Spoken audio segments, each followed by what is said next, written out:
Ways of approaching real estate, right? These are different options. You can be what's called an unlicensed finder. Okay? You could be a referral only agent. An investor agent is somebody who usually has another job, they're doing something else, but they want to invest in real estate, so they get licensed so that they will have access to more tools to do that.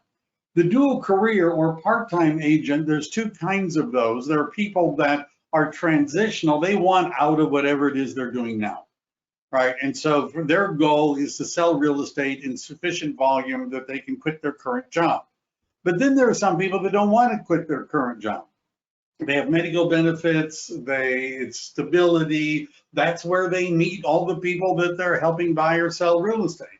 And those are part-time or dual career agents. Then there are full-time agents that are essentially spending 40 hours a week in real estate, and the big-time agents who have teams, and sometimes the teams are regional, sometimes national, sometimes even international. I'll explain that a little bit more. So what is an unlicensed finder? So a finder is somebody who doesn't have a real estate license, but knows somebody that wants to buy, sell, or invest in real estate. And they would introduce that person to, well, somebody like me, and they can actually ask their friends, hey, are you interested in buying, selling, or investing in real estate? They can ask people that. Now, when somebody says, I'm interested, they can't go through the whole transactions. They're not supposed to be involved in the negotiation. They're not supposed to be discussing price, property, terms, conditions of the transaction because they don't have a license, but they can receive a finder's fee for doing that. Right? You can receive a finder's fee. The referral only agent is typically somebody who doesn't want to join the union, right? The Association of Realtors or the Multiple Listing Service, because it costs money, which we'll talk about later. And they just want to refer people. Now, sometimes they get a referral fee. Now, they have a license, so they can be involved in the transaction. Sometimes all they want to do is refer people. Sometimes they want to refer somebody so that they can get the money so that they could join the Association of Realtors and the Multiple Listing Service. That's also an option. Full-time agents. So the challenges start with the understanding that this is sales, professional sales.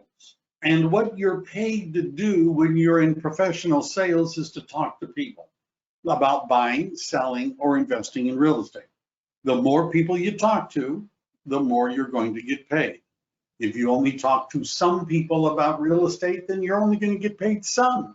But if you talk to a lot of people about real estate, then you could be paid, well, a lot. It's a function of how many people you talk to. And who would you talk to? Well, you would start by talking to the people you already know because, well, you know them. And they may know somebody that wants to buy, sell, or invest in real estate. But then you will probably have to talk to people you don't know, because you may not know enough people to make a career just out of talking to them. So the people, the nice thing about real estate is that it's pretty much something everybody wants, right? If I were to say, well, what percentage of the American public now or in the future would be interested in buying, selling, or investing in real estate, that's pretty much everybody.